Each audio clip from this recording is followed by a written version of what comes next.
commentary for you. Want to thank my sponsor, Steel Supplements. Link and discount code down in the description. You also know I'm a Weeble preferred to Vlitzer. Best promotion they have right now in the pinned comment. All you got to do is go open an account. They're going to give you some fractional shares. And I wanted to do 2 videos this week.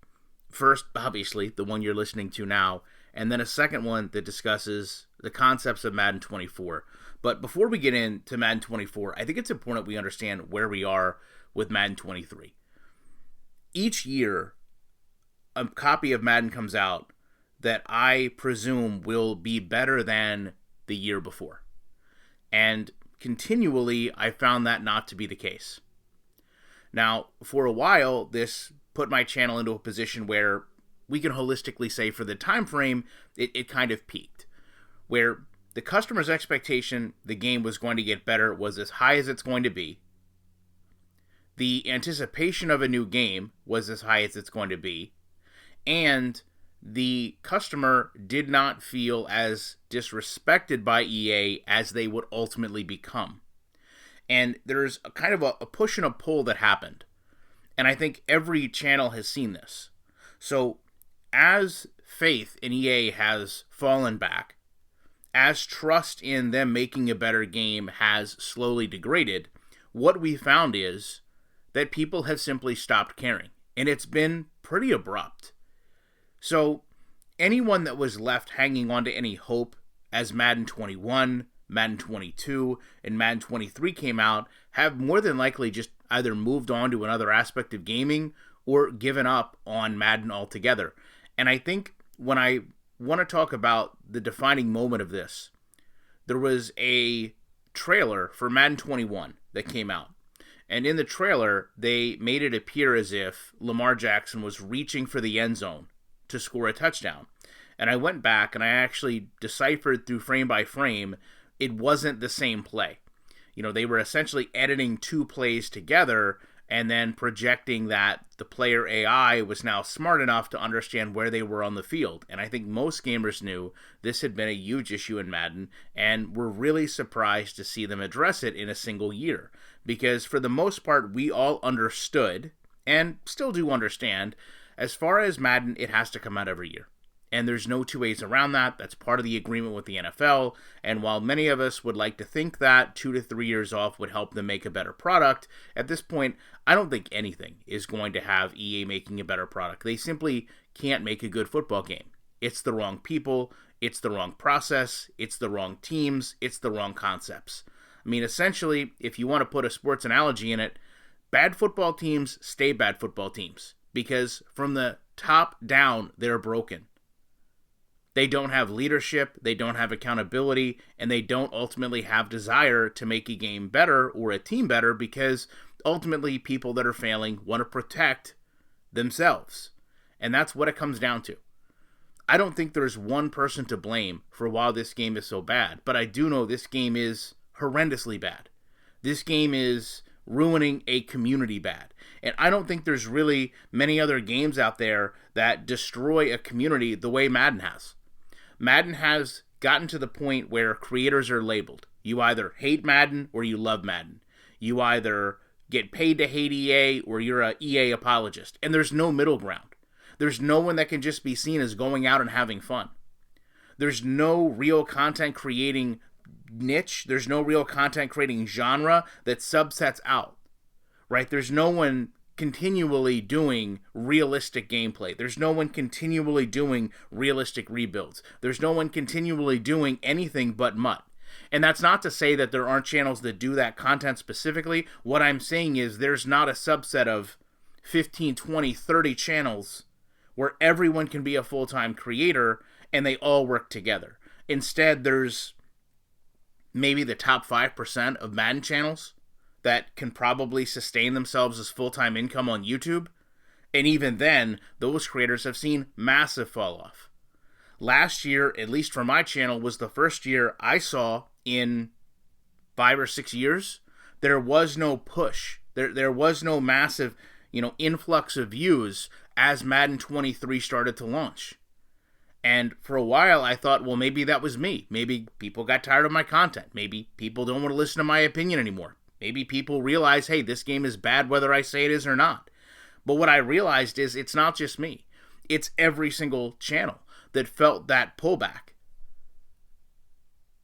And EA has had every opportunity to look at this and make changes.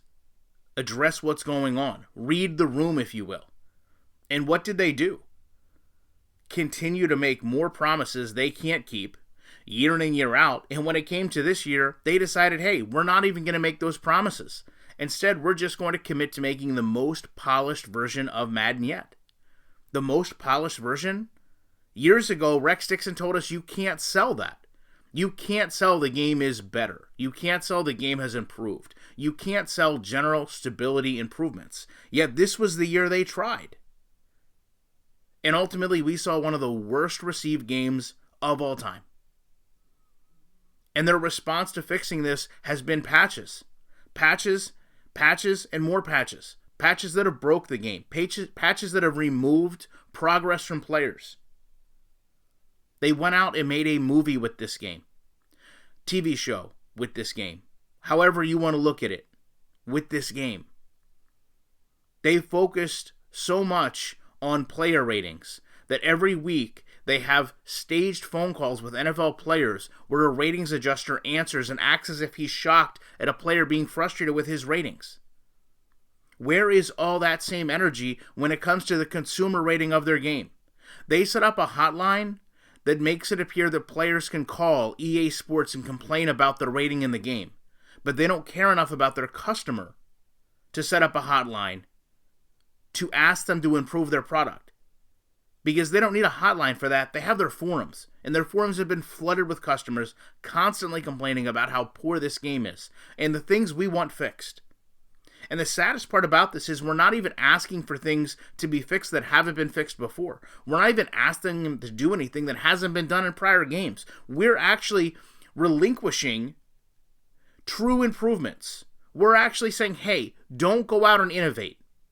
Don't give us something we don't even know was possible. Right? 10 years ago, we didn't know where this game would be. We thought sky's the limit. Look at what other games have been able to accomplish.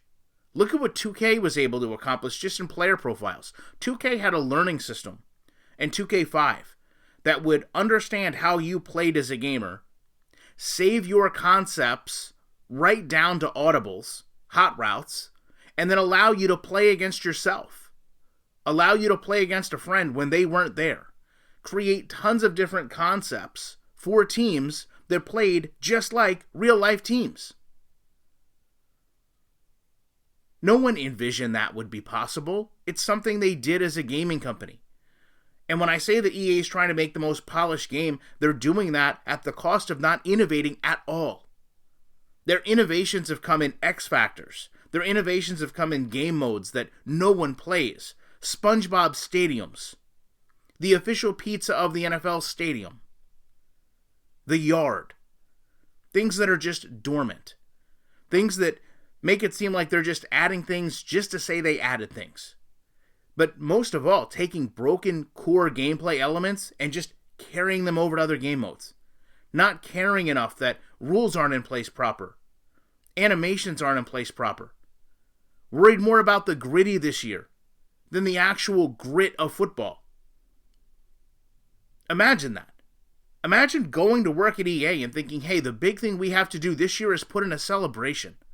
Just a handful of years removed from customization of actual celebrations being sold to us. The choose your own celebration. Guess what?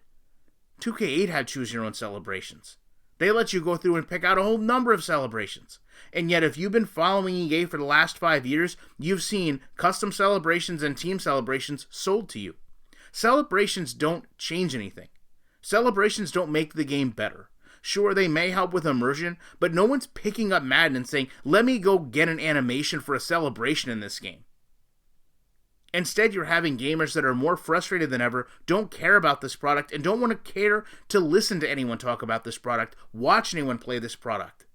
And certainly aren't going to listen to anyone that's going to tell you it's getting better when they know that it's not.